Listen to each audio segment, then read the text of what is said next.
Week number 4 waiver wire show begins right now. File on in, hit the like button, subscribe if you're new, and get ready to see a lot of Panic Peters. There's a lot of Panic Peters in the chat already. Constant complaining. And it's not from the regulars. It's from the 5 or 6 loud, overreacting Rodgers that don't understand this is a long marathon every year. I mean, think about it from this perspective. Jordan Love was dropped and on waivers for weeks and weeks and weeks walking into the middle of the season. And if you focus on 3 weeks like some of you are, you're going to miss opportunities. It's like changing lanes on the freeway. You see the lane next to you zipping by and you go, I'm going to get in that lane. You get in that lane, then the lane you were in that was in dead gridlock starts going, and then your lane slows down. There are good and bad ways to react to a lot of the information, but a lot of people just absolutely overreact in so many ways that they come in and they drop negativity. And I see some of it. And I don't want people to say, Smitty, don't let it bother you. It doesn't bother me at all. But I'm going to address it because it bothers other people. Other people read it and they think, oh, yeah, this must be bad. It's not bad. The overreacting Oscars are doing you a disservice by, in many cases, not all cases, some of these guys we're going to panic on a little bit, and there's reason to. But some of you reading the chat and you think, this prediction's busted already. Take a lap, Smitty, on Tank Dell, who had 5 receptions and 50-something yards. He had 11 points. If you think that because Stroud didn't do anything against a very tough matchup that's probably going to shut down every QB that comes in the direction of the Minnesota Vikings, if you blame Dell or Nico or Diggs or anybody, any of the pass catchers for today's output, and you aren't factoring in all the components involved, you're doing people in the chat a disservice by saying that was a bust. We're 3 weeks in. He's an absolute bust. He's not going to do good. Mahomes, I saw that Mahomes just isn't good for fantasy. Mahomes just isn't good for fantasy. I saw that one. Come on, bro. Come on. File on in. The week 4 waiver wire show begins right now. Panic Peters are everywhere. Everywhere. Here's the show. Let's do it. Live from the FantasyFootballShow.com studios. It's the Fantasy Football Show. Live! Monday through Friday, 8 p.m. Eastern. Smitty is also live whenever news breaks. From the Fantasy... No news yet. We're going to get right into it. Let's jump straight into the waiver wire show. We'll get into some super chats and phone calls later, but let's just say there was a lot of good that happened, despite a lot of the Debbie Downers in the chat that make it look like the sky's falling. We had so many players popping off like crazy, and we have some players that are buy lows. You look at someone like Bijan, you look at someone like Mahomes, you look at someone like Tyreek Hill, you look at a player like Achane. You got to determine whether these are buy lows and at what price would you buy low. So anybody selling Patrick Mahomes off like he's outside the top 5 QBs, that's an unbelievable situation to walk into. Unbelievable. You see Achane getting utilized like crazy at the end of the game. 5 straight plays in a row with no result. And it's wild that people come out of especially the fourth quarter. Like at the end of the game, you see the chatter in the pre-live stream that we had to wrap up the show. And they're like saying things like, oh, Achane is looked like crap today. Achane wasn't playing well. Achane didn't look like crap today. Achane had nowhere to run. Something we hope that Tyler Huntley can remedy. So we'll figure all that out, but it's a buy low opportunity. Is there risk that he won't have room to run every single week? Possibly. That's why his value has tanked. But buying low on Achane, buying low on Mahomes, buying low, yes, on Tank Dell, yes, or actually picking him up because some of you don't like 11 points. Some of you think 5 receptions being completely in the mix as much as any other wide receiver that was present. Apparently that's trash to you. So I'll be buying low all day long on Tank Dell. There was a comment saying, Smitty, how many weeks until you react? It's not a set blanket statement. It's a, hey, do you believe in this player? Smitty, do you believe in Jahmyr Gibbs? Smitty, do you think Jahmyr Gibbs, maybe we missed the boat on Jahmyr Gibbs during his rookie campaign? Week 1, week 2, when are you going to react, Smitty? Week 3, Smitty, week 4, he's not playing week 5, 6, we made the wrong choice. Gibbs is, oh, wait a minute, Gibbs is not trash. Same thing with Jordan Love. Same thing with Jordan Love last year. How many games? There is no set games. There's no, oh, week 5 is when we jump off the ship. It's all case by case. You have to use the noggin. You have to use the smarts. You have to come in and make sure you're not overreacting, but you're also reacting properly, because it's all case by case. Every single player you got to look at differently. Every single player. All right, so let's roll into the waiver wire. Week number 4. I got to change this week 3 to a 4. So let's move that and move that over. There we go. Boom. Carry the 1. Multiplied by the flux capacitor. Week 4 is now at the top right corner. This is a tough, and I haven't fully ranked everything. I've dragged a lot of the players on screen. We're going to kind of move this around together live and react live. You know, obviously Jennings is available in an uncomfortable amount of leagues. I want to say he's available in like 60+% of leagues if you look across all the different formats. Every format's going to be a little bit different, but if I look up Jauan Jennings on Even Sleeper, it shows him rostered in 43% of leagues. So Jauan Jennings does qualify for this list. He may not be available in a lot of your leagues, and that's okay. We've got a lot of their names on here. We're going to go over Bucky Irving, Benson, Garendo, Wright, Bigsby, a bunch of players at the RB position. We still got tons of wide receivers to get to. There's still going to be somebody somewhere you can pick up, and some of these guys might get dropped because they have bad games. A guy like Whittington still has some value walking into next week. So hang tight as we break all this down. But Jennings is by far and away the top pickup if we're looking at a 2 to 3, 4 week window. With Debo still out, once Debo comes back, there's not going to be the opportunity and volume available to Jennings. So Jennings is a window of time type of player within a 2 to 3 to maybe 4 week, but maybe more like 2 to 3 window. Debo could be back after one more week. He could take a lot more time off. We don't know. He could have a setback. So there's definitely a lot of opportunity in a short window of time. Do you like Lazard? Do you like Shaheed more long term? I'd probably take the gamble on Jennings, go forward for 3 or 4 weeks, 2 weeks, 3 weeks, whatever, then bank on Shaheed personally, even if you get a little bit more, okay, we think this could happen all year long. Naylor looks fantastic. Darnell Mooney looks really good. Yoshi Voss is still up here. Johnston catching touchdowns. I don't think it'll sustain all year long, but I think it's a good trade piece. Whittington, Johnson, and Demarcus Robinson still in the mix. Don't let one very, very down week for this receiving crew make you think there isn't potential here. Some of you saying Keon Coleman. Yeah, Keon Coleman. And let me look up his roster percentage so that we can make sure that we put him in here if he is, in fact, available in too many leagues. He got cut. It's 81% rostered. He doesn't qualify. We're more so looking at like the 30. If you're like 29%, available, that's doable to put on the board just to make sure. But Keon Coleman's rostered in 81% of leagues, so if he's available, certainly going to put him right next to Jennings or below Jennings. And you can crap all over Keon Coleman all you want. He's still got his week 3 story to tell, so you do what you want there. Fields looks fantastic. Darnold's available in freaking 39. He's rostered in 39% of leagues. So Darnold's available in 60% of leagues. Derek Carr, Baker, Tyler Huntley. If you're in Superflex even, he might still be available. Bo Nix looked pretty good. Dalton, you could get the Red Rocket.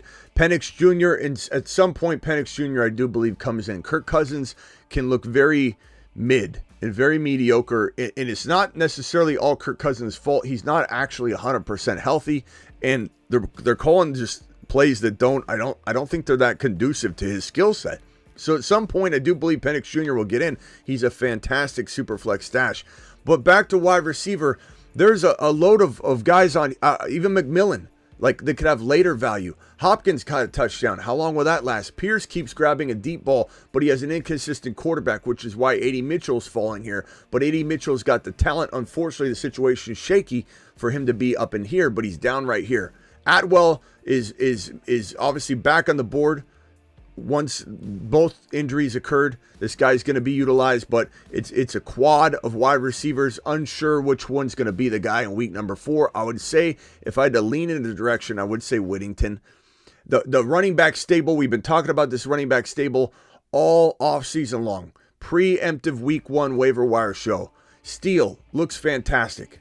Okay, he got injured at the end of the game. I don't think it's a big deal. We'll have more to come. But Steele looks fantastic. They're still going to try and fire up Kareem Hunt and see what he's got left in the tank. They don't know. It could be nothing. It could be something amazing. Benson. Connor is very, very near the edge of his drop-off or another injury. He gets injured every year, so we have to monitor Benson. This could be a league winner, and he's available in an uncomfortable amount of leagues. If I pull up Benson's sleeper availability and roster percentage, Benson he's owned in 50% of leagues. 50%.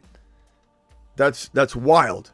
Jalen Wright needs to be grabbed. Bigsby needs to be grabbed. But the real winner here is obviously Braylon Allen, Steele, and Charbonnet for the same kind of window that Jennings is looking at. You don't know how big the window of time is, but while the window is open, there's a lot of potential to ball out. Charbonnet was an absolute monster in this game, scoring multiple touchdowns, looking the part, running hard, playing aggressive. Bucky Irving's the quiet potential steal at this juncture of the waiver wire process, where you don't have Allen in the lineup, but if he got in there, Braylon Allen would explode, but he's still flex worthy. Steele, you don't know how long he keeps the job. He got banged up again. We don't think it's a big deal, but we got to monitor that. We don't know what his value is moving forward yet, but we think it probably could be pretty good. Wright's not a starter. Davis is not a starter. Bigsby, maybe he takes the job. The one guy that's super intriguing right here from a long-term and short-term perspective is Bucky Irving, because it looks as though he grabbed the job away from, I wouldn't even call it a kung fu grip of Rachaad White. I'd say Rachaad White let it slip right out of his hands immediately. So Bucky Irving ripped off a big monster run that got called back. He still had, I think, roughly 70 yards on under 10 carries. Looked super efficient. They threw to him. They ran him. They got this guy all over the field. And he added a bit of excitement to a team that lost the game and is going to be looking to maybe shake things up. He is an exciting add this week. He could be potentially a savior for you. So make sure you go out and grab Bucky Irving. He is available in he's rostered in 44% of leagues. So he's available in over 50% of all leagues. Bucky Irving is maybe there to save the day. This guy, Batty, if you remember Batty, very, very interesting prospect in a Denver Broncos crowded backfield. He could rise up. They gave him a lot of work. There was some garbage time consideration to look at. You need to look at that. Hubbard, obviously still a good add, but the addition of Dalton to the lineup, the Red Rocket, makes it very intriguing when Jonathan Brooks returns. Make sure Jonathan Brooks isn't available in your league. He got cut in a lot of novice leagues, 10-man leagues, maybe leagues where people barely check their teams or the waiver wire. People make weird cuts in those kind of leagues. Again, if you ever take any of my advice on waiver wire shows, which we do every single Sunday evening as soon as the game ends, we go live.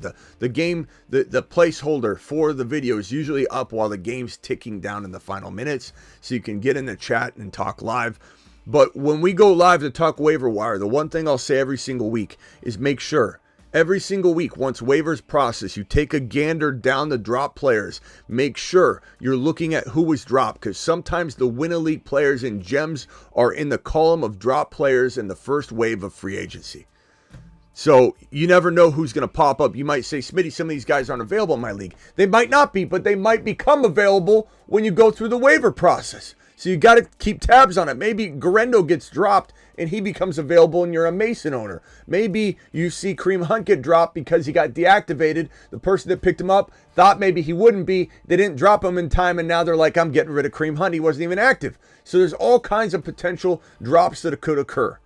So keep an eye on that. Batty, Wright, Hubbard, Bigsby, Emmanuel Wilson, Might want to look at him if you're a Josh Jacobs owner. Lots of potential on this waiver wire. But the real big dogs, the winners, you could put the crown on Juwan Jennings this week. You could put the crown on, I think, this trio of RB right here in Steele, Irving, and Allen feel like the top dog crew. I'll put the crown on all of them. I'll put it like that. It's on all three. But Benson's one of my favorite. Benson, Garendo, Wright, couple of my favorite. Even Davis, favorite potential down the road explosion type gems. That's your week number 4 waiver wire show. We'll continue to reference it throughout the show. We'll continue to pull it up throughout the week. It'll constantly evolve. After the 2 Monday night games, I'll come back and adjust anything we need to adjust. And we pull it up throughout the entirety of the week. Even if it's in the middle of the week or at the end of the week, let's say it's Friday or Saturday, when waivers have obviously already processed, we still pull it up and say, hey, when waivers went through, did all these guys get rostered? Because here are some good pickups for week number 4. That's how we roll here on the channel. And so let's hit these super chats, open up the phone lines. Ian says down 20 with Kincaid and JD5 left. I mean, I don't know. I think you'll probably win that, but it's tough to say. I'd say I'd bank on you. No panic. Everyone said it's legit for Lionheart Steele. He's too slow. You still my guy. Do it live. Wait, what? What's this? No panic. Everyone you said is legit, but Lionheart. Everyone I said is legit, but Lionheart, he's too slow. Bro, he had a really good day. I don't know if you watched the game, Yogi. I appreciate you, but I disagree with you, but that's fine. That's why we play the game. Rock out, appreciate you. Let me take my lap now for playing Carr over Purdy. Look, I mean, Carr was going nuts, rock out. That's the problem of chasing points, though. And that's the hard part about, like, look at Darnold. You could have said the same thing about Darnold this week. I'm not going to chase the points, or I'm going to chase the points. Chasing the points on Carr ended up backfiring. Chasing the points on Darnold got extended, game on. It's really hard to know which one of these Baker Mayfield, Darnold, and Carr quarterbacks that are popping off are going to continue to play just as well as Darnold's been playing. It could have went either way. Not super surprised, says Rock Out. Yeah, Purdy had a good game, and he had weapons down. So it was hard to know that it was going to go that way, and they even lost the game. So it's like, wow, what a game Purdy had. Purdy's pocket presence was absolutely phenomenal in this game. I have to say and give Purdy his props for the way he navigates in the pocket when he's getting pressure. So Purdy did a fantastic job in the game doing that. But, you know, it was tough. That defense, that Niner defense sold. Need 28 points from Kincaid BT. Does it happen? Cam, I think it from Kincaid and BT. It's going to be close. I would say I would probably bank on slight under if I had to predict, but bro, anything can happen. Ayuk should feast, but stole my kidneys instead, says Woods. Yeah, Ayuk is tough. Like a lot of people, you know, you could say the same thing about a lot of things this week. You know, Ayuk could have had the game that Jennings had, and people would have said, you doubted Ayuk, but Ayuk crapped the bed for the most part, according to expectation, right? So it can go 100 different ways. There's no way to see all this coming, and for people to come in and expect L's and everybody to take L's because not everything got right. It's almost like a novice comment to come in and go, I did a horrible call. Like, do you know how many calls? Do you know how many questions your boy gets asked on a live stream? Do you know how many times I have to say this player or that player? I'm going to be lucky to smash 70% of my 50-50 calls. That is one of the best weeks I'll ever have. We're going to get a lot of stuff wrong, but we're also getting a ton right at the same time. So, you know, it is what it is. Adjust and adapt, and make sure you always go with your gut. The worst thing in the world is to see somebody come in here and complain about losing a game because of advice they got from me, from anybody in the chat. You got to make your own calls. You know, you got to take people's advice when you're on the fence and let it sway you onto one side or the other. But nobody's advice, not even mine, should have you plucking your opinion and tossing it over on the other side of the fence when you had no desire to be on that side of the fence at all. You know, so you have to be careful and take the advice. Sometimes it smashes, sometimes it doesn't. It's not always going to land. Ayuk. Oh, I already read that one. Thank you, pal. Racing Boy, appreciate you. I'll take my lap, Smitty, down bad at running back. Had to trade Olave, Worthy, Najee for Collins, Monty, and Shaheed. Only trade he would do. So Olave, Worthy, Najee for Collins, Monty, Shaheed. I think that could work out fine. There's pros and cons to both sides. I don't think that's a take-a-lap moment. I think that's a pretty good trade ultimately. Phone lines are open. Call into the show. Call into the show.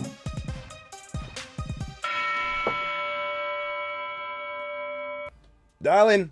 Dial in. We'll be answering super chats as we will be also taking phone calls.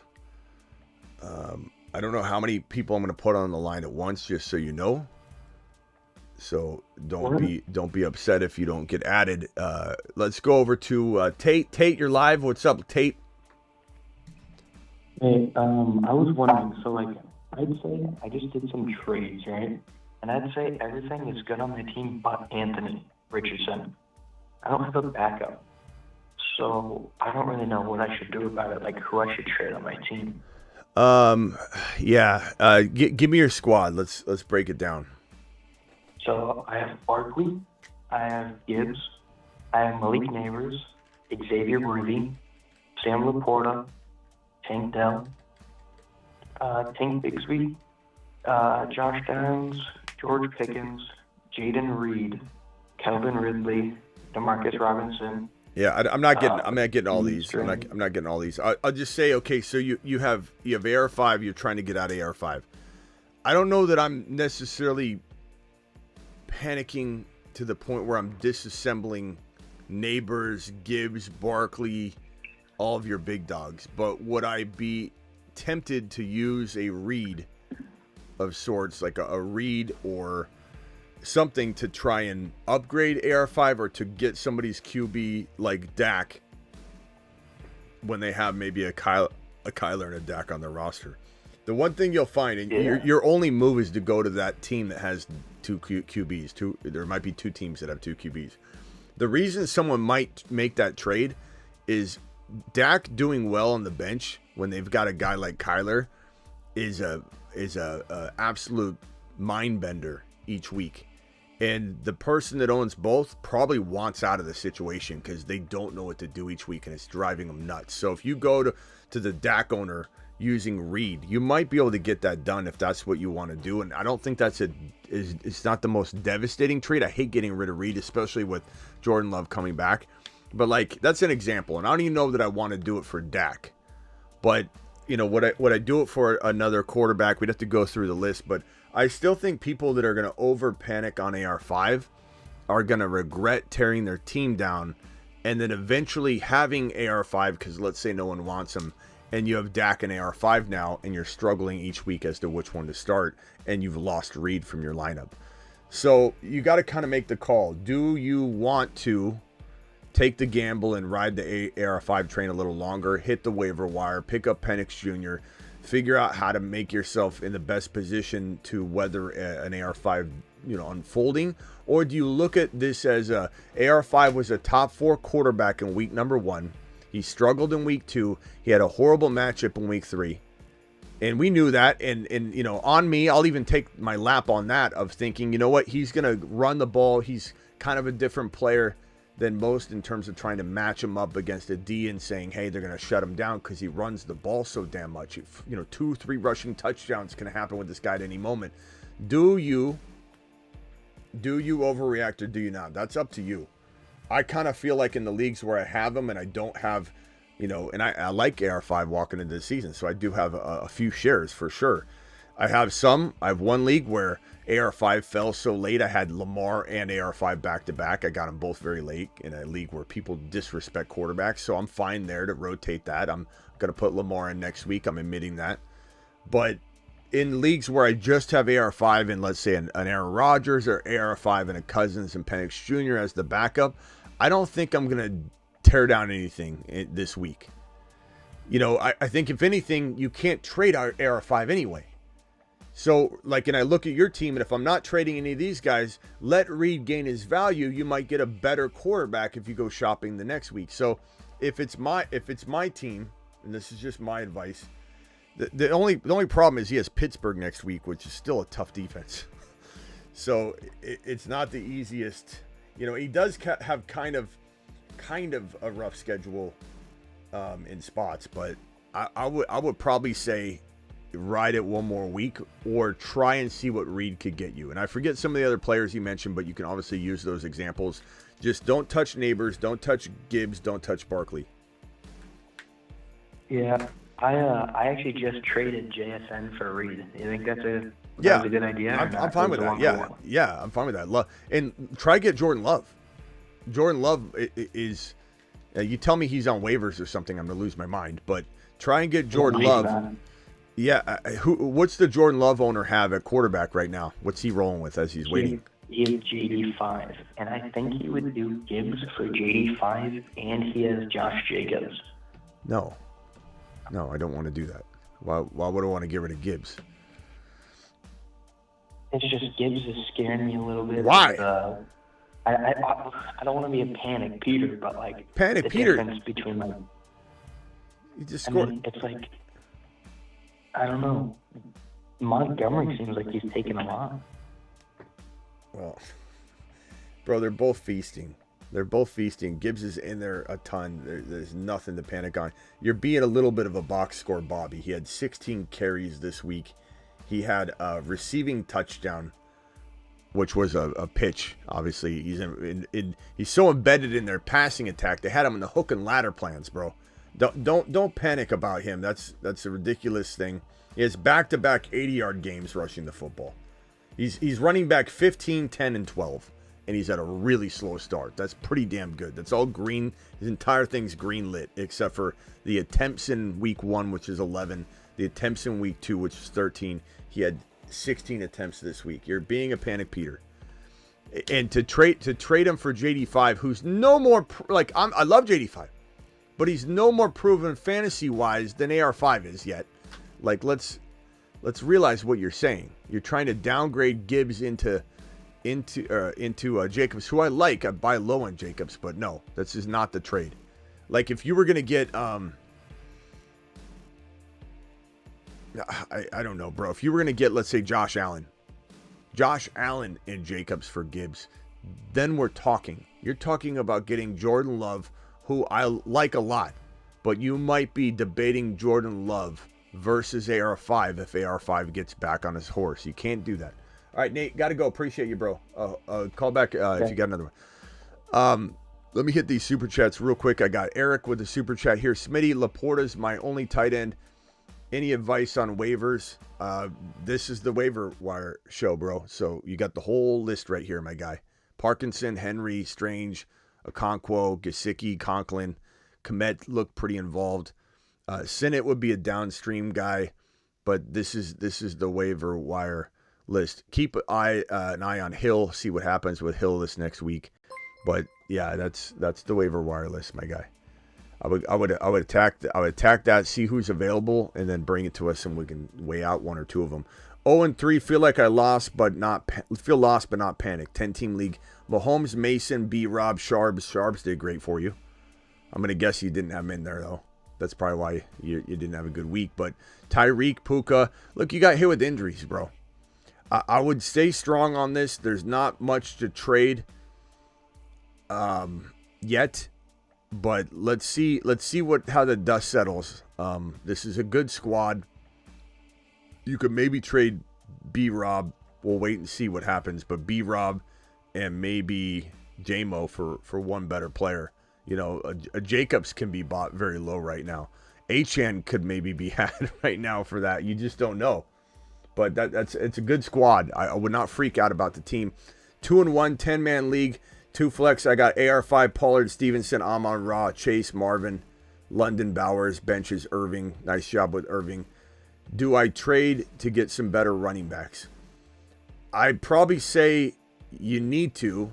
Stevenson and Pollard are kind of scary. They're kind of sketchy. Amon-Ra, Chase, Marvin, London is fantastic. London would be a good sell high candidate. Not that I'd get rid of him, for pennies on the dollar, but I do believe a London and Stevenson could get you a bigger, stronger, better player. Achane's a good buy low this week.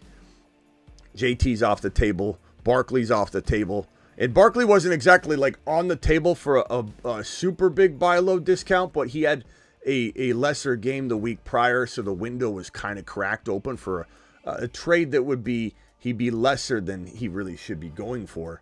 But JT's that was a major buy low last week. Those are the players we're tossing out all week long. JT, Kyron. Kyron was the best buy low in fantasy. Even on Underdog Fantasy, promo code Smitty, where the link is pinned in the live chat. On Underdog is it pinned in the live chat? Maybe I need to pin it. On Underdog Fantasy, promo code Smitty. Kyron was going in the 6th round. Granted, it was 6-man drafts, right, on the best ball battle royales. There's 6 drafters in 6 rounds. You draft just 6 players. He was going in the freaking 6th round in the beginning of the week, and he fell to like the bottom of round 5. So 6 guys would go, then it would flip. 6 guys would go, it would flip. 6 guys would go, and it'd flip, and he'd go in that last round, which was just crazy to me. And it was only the morning and afternoon games, hence why you'd have 6 people drafting in each league. So it was relative to a normal sized league, the way that you would pull players out for Monday night, Thursday, Sunday night. So it's the morning and afternoon games. But crazy to me that Kyron was disrespected. Like, you need to find that guy. It's either ETN, it's either Jacobs, it could be Achan. Achan's getting a lot of crap right now. John, that's the maneuver to make there. And Damian, appreciate you. Down 27. Kincaid, Higgins, left. Thoughts? It's going to be a close one. I'd say you're gonna lose or win by 4 or 5. I don't know which. I know you want me to pick a side. I think you're gonna win because you're from this community. Getting Taco Bell for the stream. Want any 3-0, baby. Mahmood, appreciate you. I just had some wings, so I'm gonna pass right now, but I appreciate you. All right, let me go over to Travis. You're live. Then to rock out. Hey, Smitty. With Worthy, I've been going back and forth with Worthy and Montgomery flex. Going forward, do I start Montgomery just until Worthy gets more targets, or yeah, do 5 that. Targets is enough? Yeah, do that. I mean, like, for the time being. Yeah, Monty's probably safer. I mean, Monty. The moment you do that, Worthy's going to go crazy. But Monty's safer for right now. But yeah. I still think right now I have Gibbs and Rice in my lineup too, so I'm kind of playing off of them, and so I guess right now Monty's probably safer, and like you said, I know when I sit Worthy he'll go off, but I guess as long as Monty's going like this, I should probably just roll with that, right? Yeah, I know that a lot of people are going to say you can't possibly want to start Worthy next week. Absolutely will. I'm not reactive. No, I think people that get so caught up, and I'm not saying in your situation you don't run toward Monty because Monty's playing well. There's something about pattern recognition, sure. Right. But for people to sit there and go, Tank Dell's trash when he had 5 catches for 45 yards, 55 yards, whatever it was. He had 11.3 points or 11 point whatever points in my league. For people to think that that's a trash can of a player when his entire offense didn't do anything. And, on me for thinking that Stroud, out of all quarterbacks, would overcome the Minnesota Viking defense. Honestly, anybody facing that Viking defense is going to be in some trouble. But we also, similar to the comment I made about when we came in here, we were talking about on the phone line that the Carolina Panthers were going to be a cakewalk for the Raiders. And I said, not so fast, only because these things tend to do that. When you think it's going to be the complete, lambasting of a lifetime based on the historical trending so far this season, something little changes, whatever the case may be, matchup based. Well, the QB. QB change. And so, just that alone. You never know what's going to happen. And that's why, Zamir White, while he was a safe call, you can't look at Zamir White as a bad start if you started him. But there still was concern, like why we hesitated to go. I just cringe because the Raiders are so bad. They're so bad. But like the matchup's great historically so far, 2 weeks in. That's not a big historical trend, but 2 weeks in, we know that you face the Carolina Panthers. You get to rip them up on it. Their defense is awful. But so I'm not sitting here saying for sure bench worthy yet, but I'd say right now Monty feels very, very safe. Very, very safe, and I would go that route. But there will be a day very soon, maybe after this coming week, where Worthy gets back on his horse, and everyone's going to be talking about how Worthy's a fantastic go-get. But for people to trash him after having an amazing week 1 and 2 bad weeks in a row, you're going to determine what Worthy's value is on the entire season off 2 weeks. I know it's painful, but off 2 weeks when in week 1 he exploded, I don't understand that at all. I don't speak that language.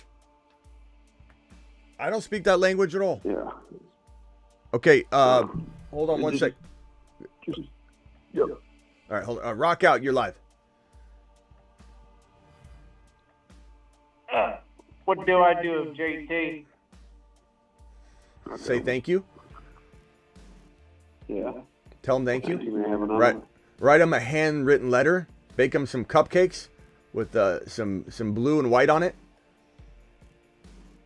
I mean, it depends, Rock Out. If you need to make a trade, if you look at your mirror in the mirror and you give an honest inventory of yourself and you say, hey, I don't and real quickly, Rock Out, remind me if I forget what topic we're on.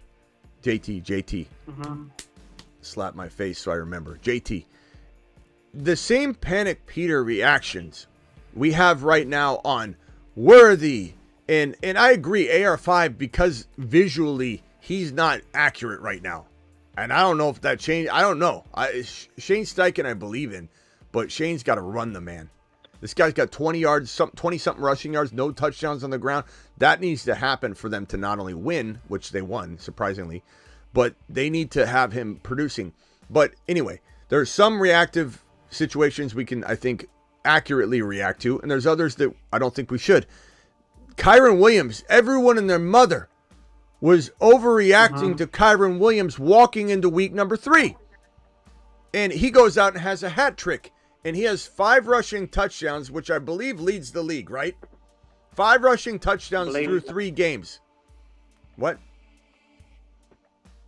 I said I believe so. 5 rushing touchdowns through 3 games. He had a hat trick in this game.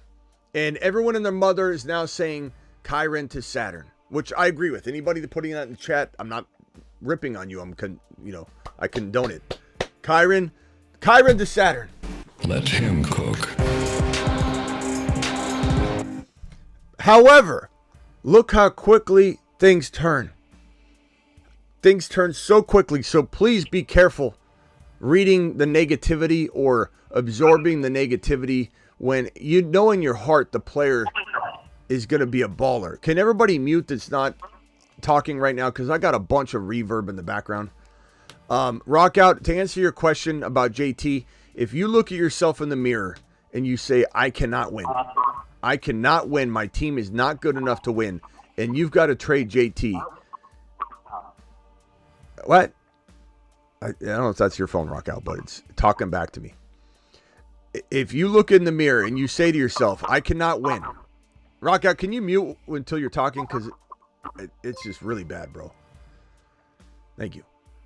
So, if you can't win, you got to divide and conquer. JT can get you a lot. JT can get you... The Rashee Rice is off the table. That was the big... the people that are complaining in here, Smitty, take a lap for this. Smitty, take a lap for that. There's so many wins we had this week. Probably the most offered up trade package included Rice. Rice was a good buy low last week. Rice absolutely exploded. And Rice is off the table. There's no buying Rashee Rice on the cheap anymore. He's done. He's gone. He's a top 5 wide receiver like we called all season long, all off season long. Top 5 to 10. Top 6 to 10, I think is what we said, all off season long. He's an absolute monster. So you got to find your Rashee Rice that's still out there, the underdog, the guy getting overlooked. Maybe depending on how many wins you have, if you're like 0-3 after this week, maybe you can't do this, but maybe you do go after Debo and Kupp with the running back. Maybe JT, your way out of JT to get yourself in a good position is to grab a Debo and Kupp. Usually not my recommendation, but when people are in dire situations, dire dire plan of attack is maybe needed. Maybe you get Jacobs and a Debo. Maybe you get Jacobs and a Cooper Kupp. Maybe not Puka because he's out so much more. But Debo probably misses another game or two. Maybe just one more game. We'll see. That would be a kind of move I think that could maybe put you in a position to win. Or even if you started off 0-4, you still have a shot at least at a comeback. But you got to make that determination yourself. If JT, some people will say you can't trade JT. Don't listen to those people because they don't know what you're dealing with. If you're dealing with a team where you could have JT, but you're not going to win, then who cares if you have JT? You know, Marvin Harrison Jr. had a little bit of a decent game, touchdown, but he kind of underwhelmed considering the week he had prior.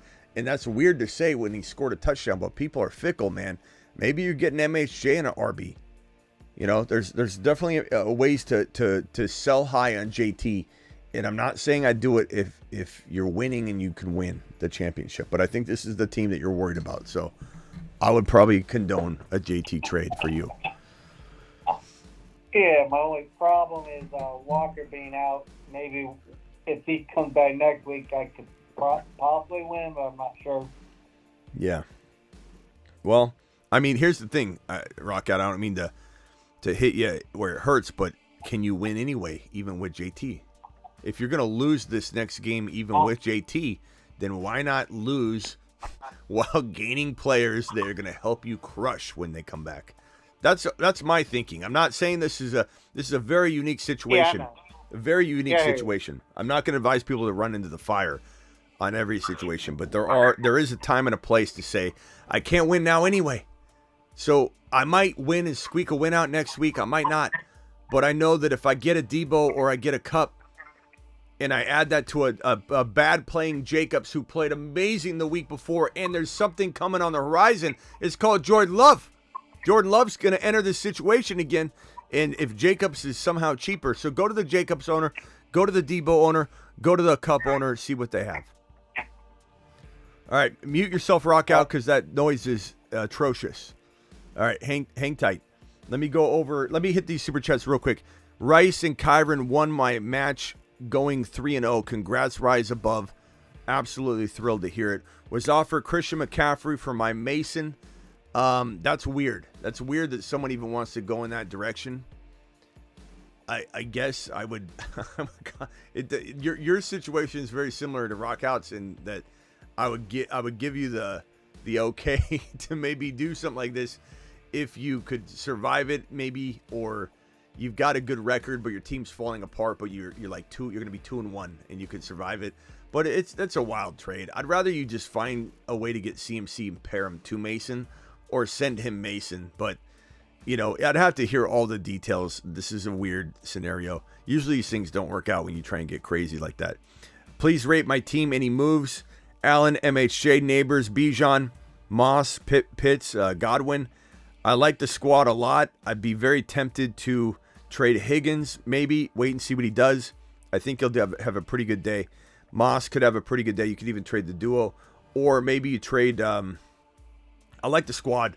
I don't think there's anything to do but maybe a Higgins and Moss together for one slightly better player. And you might be able to squeak out something that ends up being kind of sneaky or preemptive. But I think we got to wait, Smokey the Cat, until we see what those two players do.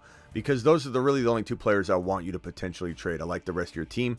Trade 12 team 1 QB. Got Jamar Chase plus Jacobs. Gave Rice, Mason, Ford, BT. Got Jamar Chase and Jacobs. Gave Rice, Mason, Ford, BT. That could go either way. I mean, had Mason had a huge day, which he probably should have had, but he didn't. This would be one of those trades where we're like, I don't know. We'll have to see what Chase does. But I think because there's a little bit more ambiguity, we're still Masonites here. I still love Mason. But there's a little more ambiguity that makes this Jamar Chase and Jacobs side kind of interesting. I think a little bit more potentially interesting. I love Rice, though. But Mason does have some sort of decline in production coming once CMC comes back. Unless CMC comes back and cannot return and goes on IR. And, you know, it stays on IR or goes back on IR and for the season. So tough to say. Like your team a lot. Allen, Jamar Chase, MHJ, Keon Coleman, McBride. Very good squad. after the trade. Yeah, your team looks really good. I would hold and take that team into the coming weeks and see what Jamar Chase does for you. I think Jamar Chase is going to have a big day. Lando, is the Raiders defense a drop after today? Probably. Their offense is going to do what the Jets offense did to the Jets defense last year, just tire them out. I don't know. Do I pick up the Bengals defense before tomorrow? I guess why not take a stab at it? But the Raiders are going to be hard to count on from either side of the football, bro. Bowers is somebody I can count on, but that's about it. Even Adams will be hard to count on. Traded Ferguson for Kelsey. Yeah, I mean, look, I don't know what Kelsey's going to be. No one does, but that's a great move. I mean, it's a great attempt at least. We don't know what it's going to mean, but let me go over to Aurora. You're live, Aurora. Yeah, Smitty. In one league, I have AR and Jordan Love, and obviously Love's been out. But next week, if Jordan Love is in, am I giving him the nod, especially with AR playing Pittsburgh? Yes. Because, I mean, for sure. That's what I want. For sure. To know. I don't think anybody should be starting AR5 over a Jordan Love or higher capable quarterback. Do I think somebody should be starting like a Dalton? No. I'm going to take my chances that AR5 runs 2 touchdowns in. But doesn't mean I'm going to be right. But I'm certainly not benching AR5 for the likes of waiver wire fodder. And I could be, like I said, I could be wrong on that, but I'm not doing it. Would I bench AR5 for Kyler? Absolutely. For Love? Absolutely. For Dak Prescott? For sure. Right now, yes. Until he proves himself again, which might happen right away. It could take half a year. He's still extremely talented, but I saw him throw 4 footballs, maybe 5 today. You could say more, but I'm saying specifically 4 or 5 that I said to myself, how in the hell did he, like, it's almost like he went and worked out and got a big pump in. You know, when you go to the gym and you shoot a couple baskets after you've done bench day and you like literally your arms, if you do curls, you literally have no control of the ball. And you're like, I worked out, guys. I worked out. That's why I'm throwing bricks. It looked like he had, I don't know, somebody had kneed both of his biceps and they were bruised and he couldn't even move them. The footballs he threw way over the head of players that were like 15 feet from him. But then there'd be other throws where it would be a nice throw. He'd thread the needle, but I don't know. It comes down to Shane Steichen. And can Shane Steichen get him back to running touchdowns in? That's what he needs. But let's say AR gets a little right and he looks a little right. Should I just sell high with having Jordan Love? I just like the 2 quarterbacks because both have injury concerns. I mean, it doesn't hurt to hold them. Sell high, yes. But if you come back to me and say, Smitty, I sold high like you said, and I ended up getting, I don't know, Zach Moss, and you can't even use him. That's not good. That's not what I'm talking about. Hold on to the depth versus that, bro. And guys, for those wondering where the phone number is, if I put the phone number on the screen, that's usually because I'm accepting more phone calls. If the phone number's on the screen, the reason I'm not doing that is because I'm not picking up any more phone calls at the moment. So anybody trying to dial right now is not going to get through. Gavin, appreciate you. What can I do for you? You're live. Aurora, call back when you got another one, pal. Appreciate you. Gavin, you're live. Thanks, Smitty. Are we panicking on Bijan? Define panic. Am I displeased? Yeah. Am I trading him for what? Like trading him for what? Give me an example. Like I don't know, like a Jacobs and Cup. I mean, depending on your situation, similar to Rock Out situation where you're like, look, I'm not winning with Bijan, even if Bijan has 2-1. A better day. Yeah, but what will you look like next week? Do you have any other injuries going on? Did you lose Laporta for the week? Like, what do you got? I have AJ Brown coming back. Okay, you have AJ Brown coming back. I would probably say, because Cooper Kupp is an unknown, because Bijan I would still ride with Bijan in that case. But that's a good example of a scenario where if the situation calls for it, then I would probably do it. You know, if the situation doesn't call for it and you're winning like you are and you're panicking, you don't need to panic if you're winning. So you're 2-1, that's fine. I think Bijan will get on his horse. The concern I have if you trade Bijan away or anybody gives up on him is that if Penix gets in there, I think the offense gets electric again, or will get electric. I think that Cousins is the problem. I know if Ron Navy's watching, he's going to be pissed off hearing that, but it is what it is. Like Penix? Yeah, I want Penix to get in there and potentially ignite something because Cousins is either A, not fully healthy, and that's the reason he looks very timid, a lot of people said winded. He looked like his endurance wasn't quite up to speed. Like he just doesn't look like he's able to. He's not 100%. He's even said he's not 100%. Now maybe he's getting closer each week, but I don't know. For whatever reason, I don't feel like Penix Jr. I don't know why that surprises you. I've been high on him all off season long, and I love Michael Penix Jr. Ziggy, show me the front door. Who's at my front door at freaking 9:38 p.m.? Maybe Miss Smitty's taking the trash out. Hold on. Let's see what's going on here. Oh, yeah, that's what she's doing. What makes you surprised? Ziggy off. What makes you... Because he's a rookie? Is that why you said it that way? You're like, you like Penix Jr.? I like Penix, but you think he's better than Cousins? Well, what do you, I mean, if you like him, then wouldn't you be considering that? If you actually like him, you say you like him, but wouldn't you be considering that? Wouldn't you be considering that this guy might look a lot like, in a way, JD5 looks? JD5 might not be scoring exactly how we want him to score, but he's playing remarkable. If you break down his film, he's making audible calls at the line of scrimmage where he reads the defense and he sees that, you know, he can hand this ball straight to Brian Robinson Jr. and he can rip up the middle for like 5, 6, 7 yards for a first down. JD5, people that don't know ball, they look at the box score bobbies, and they think JD5 is playing mediocre football. He's not. He's playing really good football for a rookie.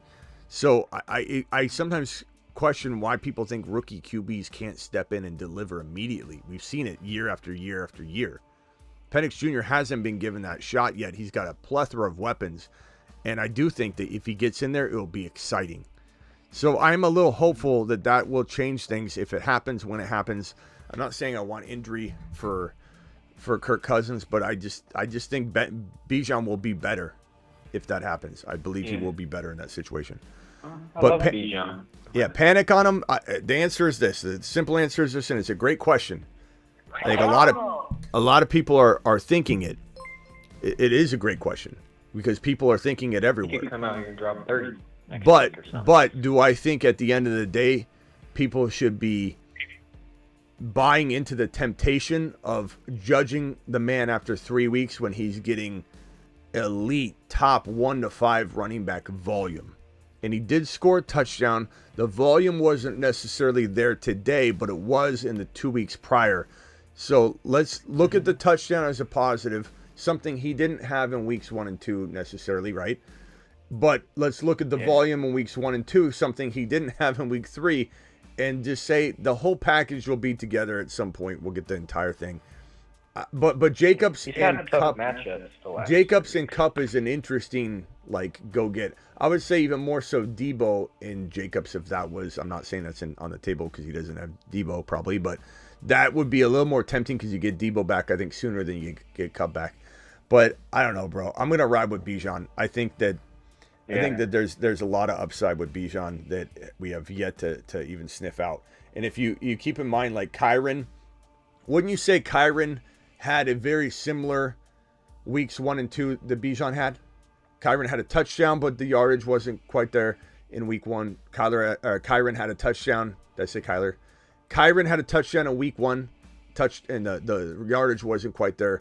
Kyren Williams had a touchdown in week 2. The volume wasn't quite there. Bijan had the reverse of that. The yardage was there, kind of the production, but the touchdowns weren't. But they felt very similar. What are we dealing with? Is Kyren hasn't got a big play yet? Yeah, is Kyren really a top 5 running back coming out of weeks 1 and 2? That's the question everybody posed, and I think everyone's posing that about Bijan. Had Bijan just had the game that Kyren had, then there would be zero concerns about week 1 and week 2. There'd be zero concerns about week 1 and week 2. Just like no one's even thinking about Kyron Williams this week 1 and week 2. Nobody. It's Kyron Williams scored 3 touchdowns, hat trick, had 16 yards, whatever it was. Monster game. Kyron to the moon. Kyron's the man. He's a top 1 to 5 running back going forward. If Bijan has that game in week 4, no one will remember weeks 1, 2, and 3 at all. Yeah. So it'll be early in the season. It'll be fixed Can't like even that. know. Not to mention, his schedule does open up quite a bit in week 5. So week 4 is New Orleans. We'll see how he does. Week 5 is I feel Tampa. like they could just blow them out week 4. Week 5 is Tampa, Carolina, then Seattle, then Tampa, then Dallas. So there's a lot of good in Bijan's horizon. All right, I'll see you later, bro. Appreciate you, Gavin. Woody, you're live. Brother, I have A.J. Brown on my bench. Okay, I need to understand if I should sell him or not. I'm 1 and 2. Who's going to buy him right now? I don't know that anybody's going to give you what you deserve. What do you have your feelers what do you out think he's for? worth right now? You think he's worth a late first rounder? No. You mean a dynasty? No, but if he were to be redrafted, No. That's what he was when he was completely healthy, bro. That's the problem. I think he's late second. No, or early I second. don't. I think he's the 3rd round. I don't think anybody's giving you 2nd round value for a guy. They don't, bro. No one knows when he's fully going to be ready and come. Like, will he come back this week? No, he says he's going to be out a couple weeks. We don't know what that means. He could go test it and be out. There's no timetable and no way to say yes, that's on track. You have no idea. Okay, so I need to sit still with my roster. I would no. Well, hold on. I mean, look at Rashee Rice last week. How many times I told people to go buy Rashee Rice? Go buy Rashee Rice. Do you remember how I probably said it about, I don't know, 1,000? I don't know. Travis, how many times did I tell people to get Rashee Rice last week? 10,000. 10,000 times. A lot. Yeah. Not as much as Kyron, I'm not going to lie. Yeah, Kyron and Rashee Rice were my top go-gets last week. I said it all week long. Yep. And yes, Smitty missed on Jennings. Okay, we get it. But Rice was a player that I said overpay a little bit if you got to. Just a little bit. Like he's getting valued around 3rd round value. If you're to go trade away you're worried William about your Puka, your Cooper Kupp, whatever, go trade Cooper Kupp or Puka Nacua or Deebo Samuel for Rashee Rice. And if you had to give up just a little bit more because the person didn't want to get a injured player for a healthy player, then you throw that player in to give them something to say, you know what, I'm getting this player who's playing now. I'm getting, even if it was Deontay Johnson and they you send somebody like that who's doing well or did well, whatever the case may be, you're able to get the healthy player that is, getting valued in the 3rd round territory, which is where Rice was valued at the highest walking into week number 3. Rice was at, hold on. Rashee Rice was at most the 3rd round equivalent value. If you're drafting before week 3 kicked off, he was in the 3rd roundish trade value wise. And that guy is now in a border top 12 overall player, probably, Rashee Rice, I imagine, in trade value right now. So when you say, so hold on to A.J. Brown, because I'm telling you he's got maybe 3rd round value right now, being that we don't know where he's going, that doesn't mean you don't go for a player that I quietly feel like is nestled in round 3 that shouldn't be. So Achan's a perfect example. Do you think anyone in their right mind believes that Achan on a grand scale is being valued in the top, 18 right now? Probably not, because his quarterback's down. People doubted him anyway because of that situation, and now he just laid a absolute dud of a game pretty much on everybody's plate. Coming out of that fear, he's probably in the 3rd round in terms of trade value. Would I trade A.J. Brown for Achan? Yes, I would. So there are scenarios that exist where I would do this, but they're very rare, just like Rice was very rare, just like Kyron was very rare. Yeah. So I need to look for a player on Achan's level. Is Josh Jacobs close to that? If you get another player, maybe. Yeah. And to be honest AJ with Brown you, and someone else. honestly, you trade AJ Brown for Jacob straight up, I'm fine with it. I would try and get Tank Dell, who nobody wants anymore. Get him thrown in. Worthy, he's free. Dude.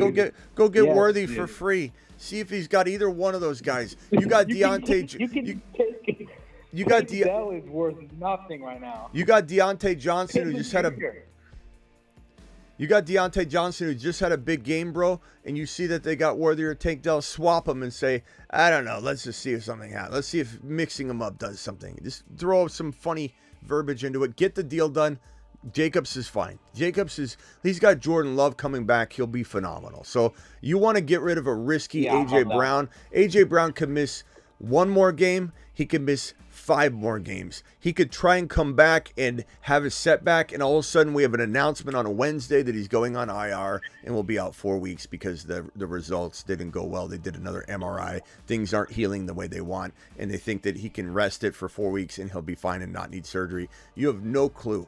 AJ Brown is not a guarantee to come back. Don't get rid of him cheap, but I like Jacobs as a potential move. And Achan, got it. Thanks, bro. All right, later, bro. Young, you're live. Hey, what up, Smitty? Thanks for having me, bro. Yeah, what's up? So we're not panicking on Jacobs, but that backfield, they split it up pretty good today. You think Wilson is worth a pickup as a Jacobs owner, just in case? Yeah, I said that during the waiver wire segment. I'm not sure if you weren't here yet for it, but he's down here in the later territory because we don't know. I guess we can move him probably right here. This is probably a good spot for him, right next to Bigsby, right next to Hubbard, who's a now value. So you got to weigh that out. Do you want the potential long-term maybe upside of Wilson versus the now value of Hubbard that could fall off once Brooks gets into the picture? So right around this territory. But yes, for Jacobs owners, he's a must-have. Must-have. Okay. And then Calvin Austin, he had himself a day. How do you feel about Calvin Austin after today? I always liked him, but this is a total, I could regret saying this, but probably more of a outlier than a consistent regular thing. But we'll have to see. I've always liked him. Let me pull up his week 1. One thing I will say on Austin is that number 2 receiver spot is wide open in Pittsburgh, so there is a chance. Yeah. Like, I kind of agree with you that until we see it, until he establishes it, but there's definitely the chance. So 2 targets in week 2, 2 targets in week 1. To Travis's point, maybe they said this week, you know what, we're not getting what we want, let's unleash him. And if that's the case, that's why he got the 5 targets and he responded. But this is also a QB. This feels a lot similar to the AR5 situation in that, is there a lot of volume? Is it going to be a lot of like gritty wins and rushing touchdowns by Fields and some spreading the ball around and just being like a good football player type of QB, which is what I think Fields is right now in this system. Now, part of that could be because they are totally catering it around him. It still very much feels like they're waiting on Russell Wilson, which is just asinine to me. You're 3-0. Like if Tomlin doesn't come out this week and go, Fields is our starter, no matter what, then I'm just baffled. It's working, but like I'm baffled because he deserves that, and I don't know if he's driving Russell Wilson's car a little bit here, and then they haven't like tweaked it all to his liking, but it still feels a little bit like Fields is playing Russell Wilson's offense. I don't know. It's so strange, but I don't know that there's enough volume to get 5 targets or 6 targets every game for Austin. But what did Pickens do today? Because there was supposed to be an increase in Pickens usage, but Pickens is his seven targets. Yeah, 7. So 7 targets was good. It just didn't really 5 receptions for 57 yards. Austin's okay. He reminds me of maybe he's not as good as a Naylor. but we could put him on the list. I think maybe he deserves to be on the list. Yeah. Would he be Yeah, he's a probably? good stash. Would he be probably below? I don't know. Maybe we'll put him here around below like all the Rams wide receivers. Austin added the S. Maybe, or above like McMillan, the rookie. Above Wilson, who's getting less targets than that. Hopkins, around Hopkins. Like, do we believe Hopkins can be solid for a little while, or is this just a 1 week thing? Yeah. What's up, Young? Hey, one more thing, real quick, bro. So I started Jennings today. I'm Nice. up only 22, and the team I'm going against has Gabe Davis, Austin Eckler, and McPherson still got to play. Am I cooked, or you think I got a chance? What do you think? Austin Eckler, McPherson, and Gabe Davis. I mean, he'd be lucky. How many points are you up? I'm up 22 points right now, bro. Yeah, I mean, come on. You'd rather be you, and you know it. Yeah, But you got a good shot. I mean, anything can happen, bro. Like Gabe Davis could catch a 80-yard touchdown. McPherson could have 15 points, and I don't know. But the odds are like I would bet you the percentage. Not that it's always right, but the win percentage says above 85%. For me Yeah. to win? No. I'm like 30-something%. He's got it. Like, it's crazy. No. Look at the odds of you winning according to the app right now. It'll tell you whether it's predicting you to win or him to win. There's no way it's saying he's winning by. I'm telling you, bro. It says I got a 29% chance to win. He's got Gabe Davis, Eckler, and McPherson to play. Yeah, it's because their projections for Davis and Eckler are probably like 8 or 9 points each or something. Yeah.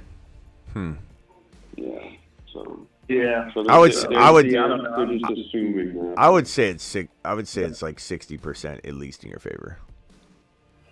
That's what I'd say. Maybe I'm overshooting it by saying you're the. I just mean that you'd rather be you than him, in my opinion. But it's probably close. But yeah. All right, we'll see, man. But thank you, bro. I appreciate you, man. All right, later, bro. And then last, Woody's back real quick. Woody, 30 seconds. Yeah, brother. Hey, Jamar Chase, what's his value? What's Joe Burrow's value? You think the Bengals are a smash? Jamar Chase feels like a top 5 wide receiver to me. I'd buy him and with a smile if I could, let's say, get rid of Godwin. I don't mean get rid of Godwin like I don't like him. He scored again. Godwin's playing well. But if I could trade Godwin and let's call it a running back that's popping off that I don't believe will continue fully, i.e. like a J.K. Dobbins, and I don't know if J.K. maintains that value anymore. I'm not sure how people are going to view this week, but I would definitely trade like that duo and go get Jamar Chase while you can. But Chase is hard to say, like, because some people value him a lot, some people don't. Some leagues, people will not trade him like they're a Bengal fan or they just bought him so high they just have zero interest in. I think Jennings might be worth more than Chase right now, though. No. Thanks for that. No. There's no way. No, I know. I know. But he might as well be, dude. Good job with that one, by the way. Well, I mean, I only said Jennings to some people. Some people I didn't, and people are pissed off and obviously remember that. They're in here going, you told me no Jennings. There's a lot of people that I said Jennings to. There are a lot of people that said, hey, do I start, my grandma or Jennings this week? And I said, put Jennings in, he's safer. But yeah, some of your questions I did miss on Jennings. I'm not going to lie. Like, it is what it is. All right, hey, I'll see you later, bro. Don't worry, I didn't mean that comment, Smitty. I love you, bro. Good shit. See ya. Later. Okay. Rock out. Final thoughts. Hello? Yeah, how do you feel about G. Willie? as we said coming off the game, Garrett Wilson is a hold before he's a sell even medium. He's a great sell high because I worry. But he's somebody that you need to hold instead of selling low. Like you gotta, and would I buy him low? He's probably he makes the best buy low than he does anything else because people are going to be panicked on him for sure. Yeah. Like what are you thinking, bro? You got him or you want to get him? I was thinking about getting like try to get Gibbs and G. Willie for JT. Gibbs and G. Willie, I'd love that for JT. That would be unbelievable. I don't think you'll get that. If you throw in something small, it might work. Yeah. And then, hold up, there was one more I was looking at. What's that? Who's that? All right. Oh, yeah. And then another one I was looking at was Cook and MSJ for JT. Cook and MSJ. MHJ, you mean? Yeah. Cook and MHJ for JT. I guess I would do that one, yeah. But make sure you get Davis. That's pretty good. See, and for anybody listening, it's because he needs to make a trade. He can't win with JT. He's making a self-assessment, looking in the mirror, and saying, my team cannot win. So I have to trade JT on the high. You have to. If you are incapable of winning with even Barkley right now, you have to trade Barkley. I don't want to hear you don't trade Barkley. You don't trade You trade Barkley if you need to trade Barkley. You don't trade Barkley if you're winning. Unless the right offer, I'll trade anybody, but the right offer comes along and someone overpays you. But if you're losing with Barkley and you're 0-3 or 1-2 and you lost other players and you know you're not going to win the next 2 or 3 games, you have to make a trade. I would probably do that. All right, rock out. Appreciate you, bro. Sure. I'll be back tomorrow. Later. Travis, final thoughts. Yeah, just two quick things. Someone had a good question. Would you trade JT for Bijan right now? Straight up. It's Man. tough, but I'm asking you because I wasn't quite sure. The reason I'm curious what you were thinking. Fair market value probably has them close, but I'd try and get more. I would trade JT and pretend, would I do it straight up at the end of the day? Maybe. Yeah, probably. But because I think that, I don't know, I think JT had a really nice week. And I think people are going to be expecting that, and they might not get that every week, and then they're going to be back off of that. Look at Jacobs. Jacobs is a perfect example. 154 yards the week prior, and then this week he had what was it like? What did Jacobs have? Jacobs had. He had 14 for 43. Yeah. Now everyone's looking at Jacobs like they're unforgiving. Just, oh my God, like trash. I got to get rid of him. I can't believe it. Yeah. So someone asked in the chat, would you trade Jacobs for ETN? Like, who are you higher on there?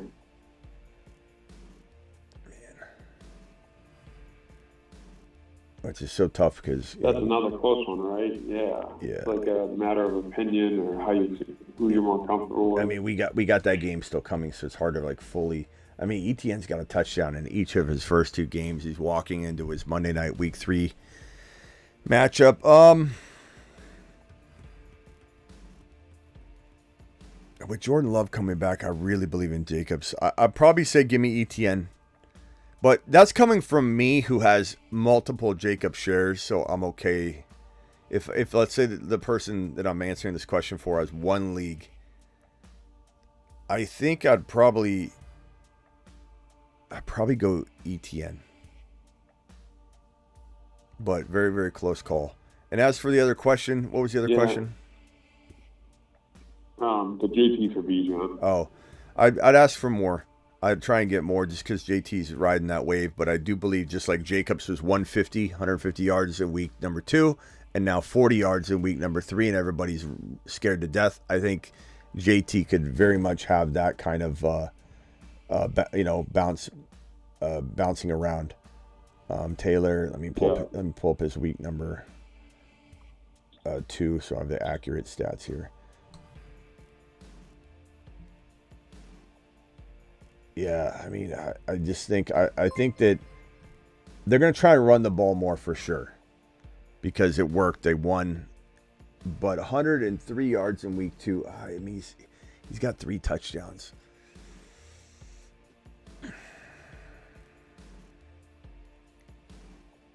Are we taking JT over Bijan? Maybe we are.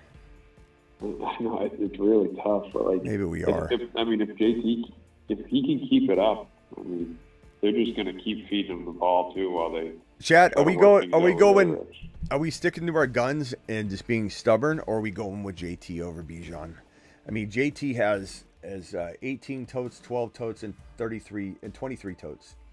He has 8.5 yards per carry in week 2, 3 yards per carry in week 1, and 4.78 in week 3. He's got a touchdown in week 1, no touchdown in week 2, and 2 touchdowns in week number 3. Receiving's been very, very moderate. God. JT's kind of winning the vote. Yeah, I mean, they both have a couple. He's facing Pittsburgh. JT's got the better schedule. JT's got the much better schedule. JT's got a. Yep. Yeah, maybe right now get the edge. Now, like you said, if you can get something else, maybe depending on what that something else is with Bijan, that could put that side over the top. Yeah, I guess, we're adjust and adapt people. I'm not saying I don't think Bijan could be the number 1 running back. I really believe that. But am I worried about the state of the Falcons offense right now? Am I worried about the freaking Colts offense too? Yeah, but they lean on the run differently when they're struggling, whereas the Falcons kind of just stop producing and they're just punting. Like I don't know. I'm a little bit worried. If Penix Jr. gets in there, I'm more excited. I really am.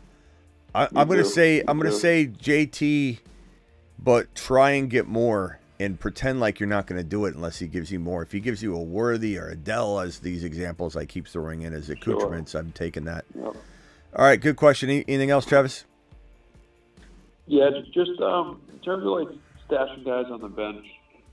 Like Naylor or Mooney? Would you ride with Naylor? And just for context, I have Jefferson, so if he went down, I would have Naylor. That probably makes sense. Naylor or Mooney? Mooney had 8 for 66. Naylor 3 for 31 with a touchdown. I'd probably go Naylor because he's got 3 straight games with a touchdown, and Bradford's been playing well. Like I said, Cousins is concerning me. I have Jefferson too, so God forbid something happens. Yeah, go Naylor. Naylor's good. I picked up Naylor in 3 leagues, started him in 2 of them, and I remember checking earlier, and I'm like, wow, like that won the week for both those teams. And the other one, I'm hanging on, so I'm like, if I just would have done Naylor in all 3, I would have won all 3 weeks. So Naylor's been pretty good. Been pretty money. The red zone work is promising too, like you said. So yeah. All right, thanks, Travis. See you tomorrow, bro. All right. Later. Thanks, Smitty. Later. All right, DeBalt, 11 leagues, 9 dubs. Kyron with the hat trick. Attaboy, DeBalt. Appreciate you. This one here is from Dan, the man. Dan, appreciate you, my guy. Dan coming in strong. Thoughts on Amari Cooper and Henry's performance?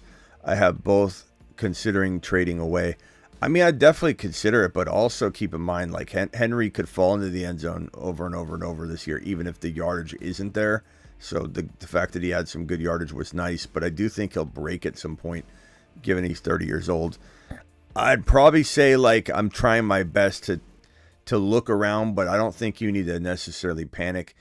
Cooper, I would trade on the high right away and try and buy a receiver that maybe didn't have as good of a game. Like, think about what did Amon-Ra finish with on the day yardage wise? It was It was 75 and a touch. I don't know if anybody's going to look at that as a disappointment. They might feel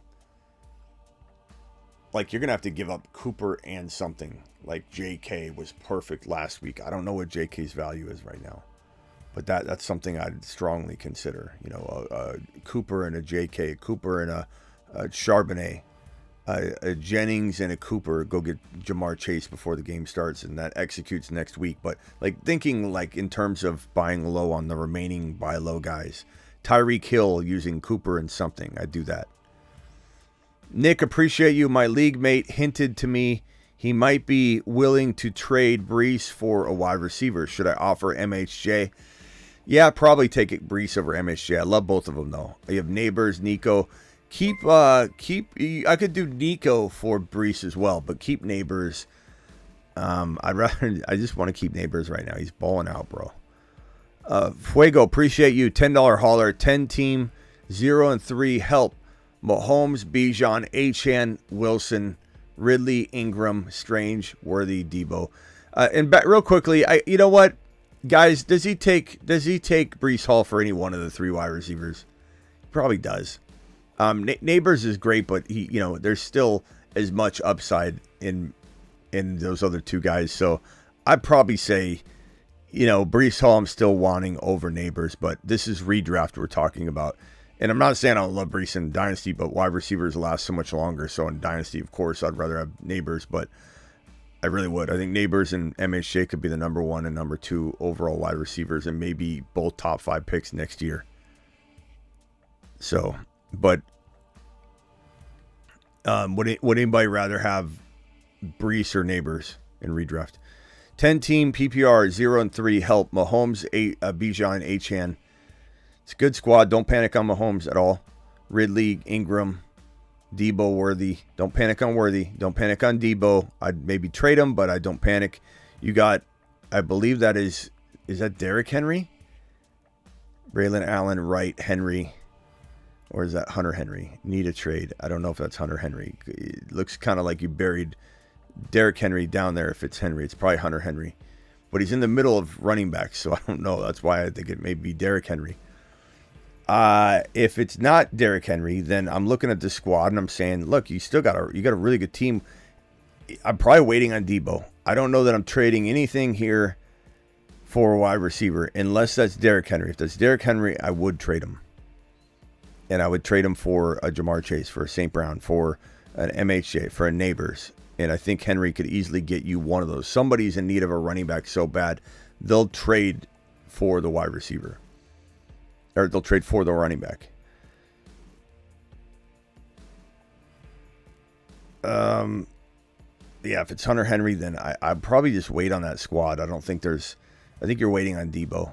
I think trading any of the other starters, which I don't think you can trade any of the bench really, to get a wide receiver when Debo could be back in 1 or 2 weeks. I don't think I'm making a move.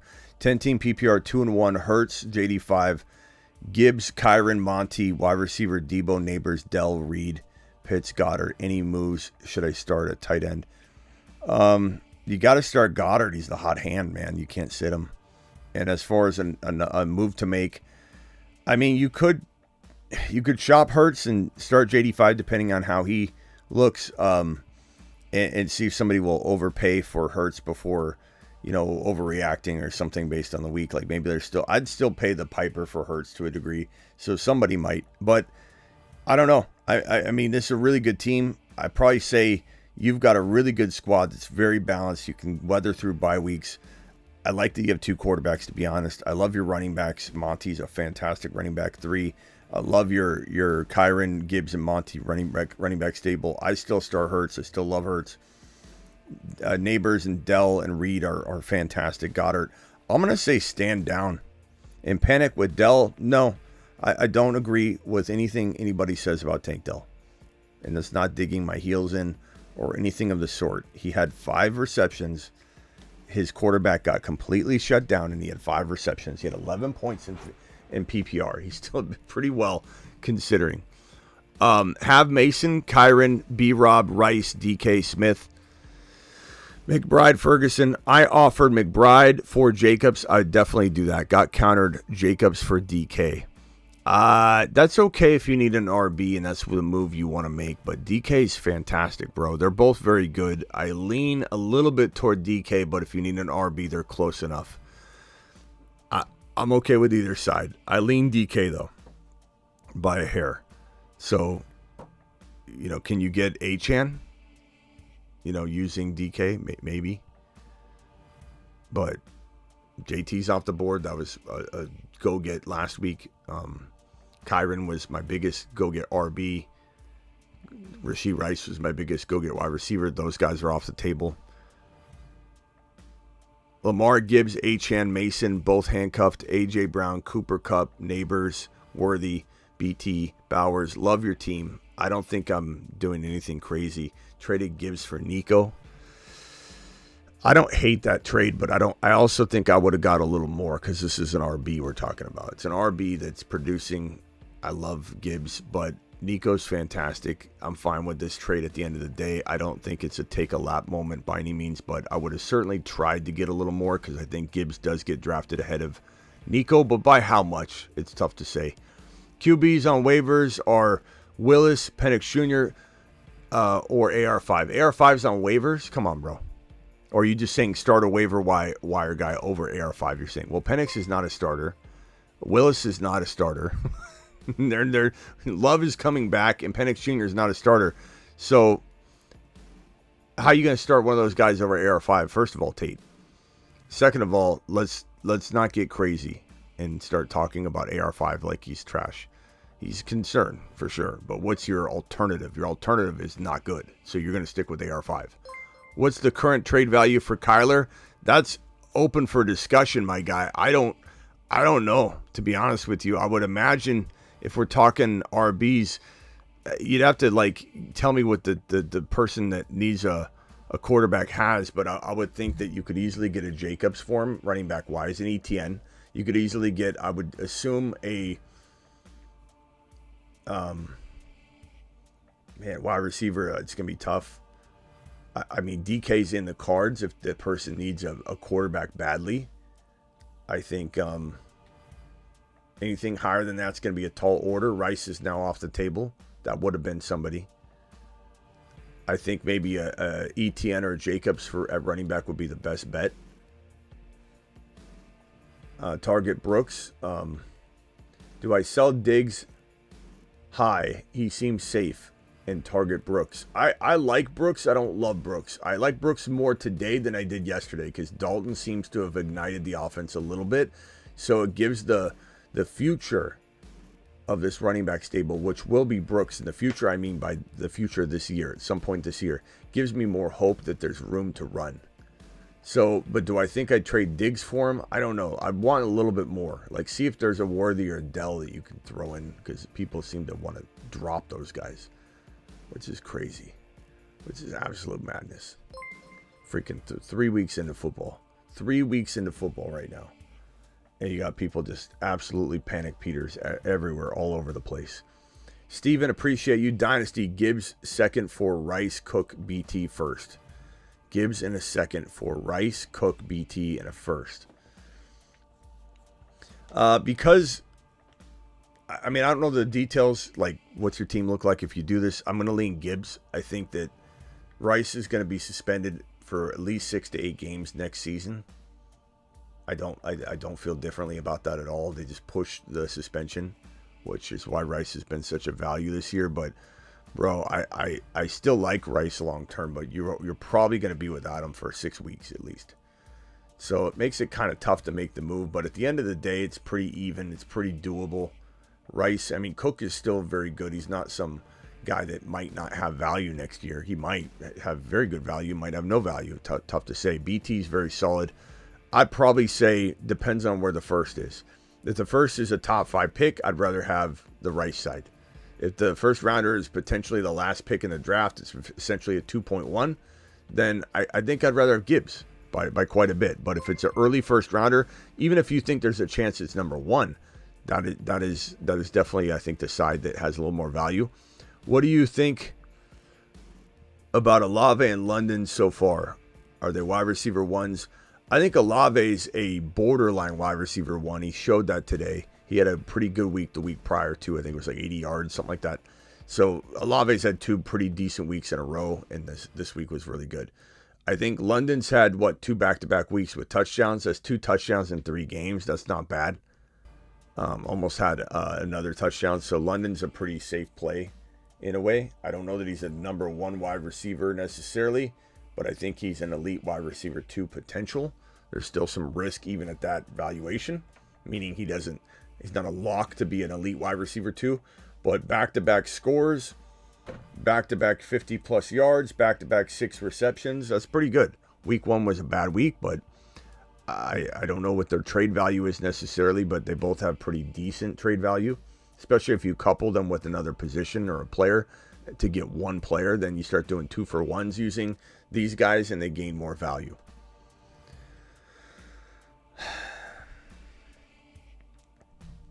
What a wild week overall. Steven, thanks for the super chat regarding Gibbs. So, we usually have kind of I wouldn't say a hostile Sunday night show and Sunday afternoon game show, but usually people are so mad about something. They come into the live chat. I'm probably more reactive, and I read the live chat more than any other channel, so you're going to get some reaction out of me, but I don't care if someone doesn't like my advice. I really don't. I mean, I care in the grand scheme of things. I care about what my channel thinks of me, but like one person doesn't define my feelings about my call, or about bad calls that I've made, or good calls that I've made, or the fact that some people only recognize the bad and don't recognize the good. It doesn't really bother me. The reason I come in defensive about it and defending the stance of whatever is so that you guys in the chat aren't being influenced in a bad direction. Because if you see people talking mad shiat about some of the content on this channel and they're not representing it properly, and they're acting as if 1 or 2 misses, even if they're big misses, because I told someone to do this or that, when again, I told many people to start Jennings. It just depended on the situation. But some of you, I said, no Jennings over this guy, and they did well. Or AR5. For people to come in and try and define the general help or success of the channel in the comments, I'm going to let them know that they're barking up the wrong tree. And there's a lot of good that happens. That's why this chat is more engaging and interactive. And that's part of why you love this channel, I would guess, is because you are the co-host, not anybody alongside of me. You guys are the co-host. It's me and it's you.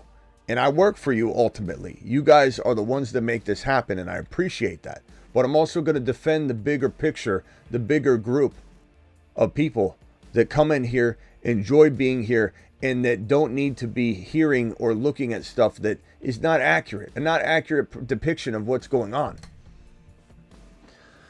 All right.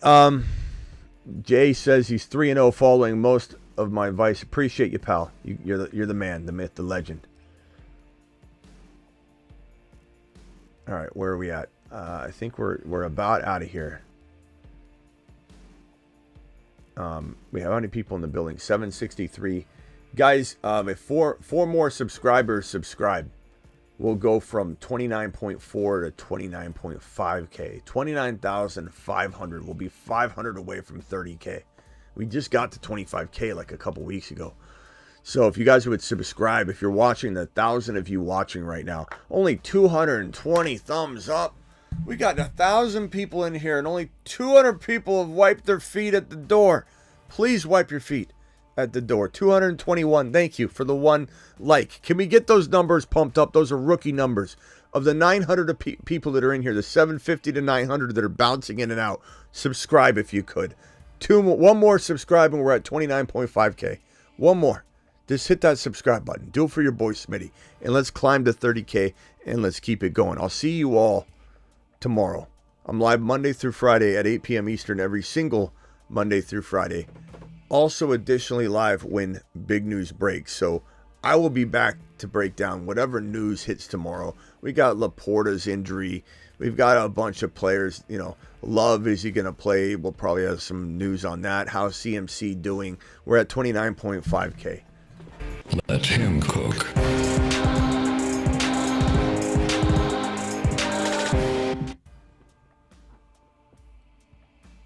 29.502 to be exact. 0503.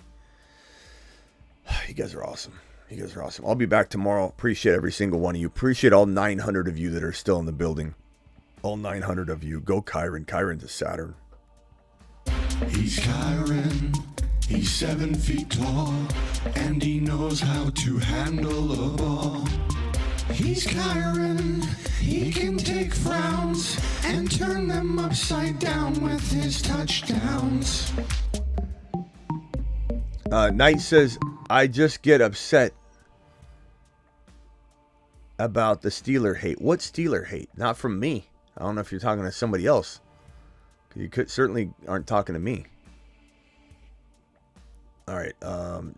FLS has one more super chat here. Ferguson, Pickens for Jacobs. I take Jacobs and run. I'd run.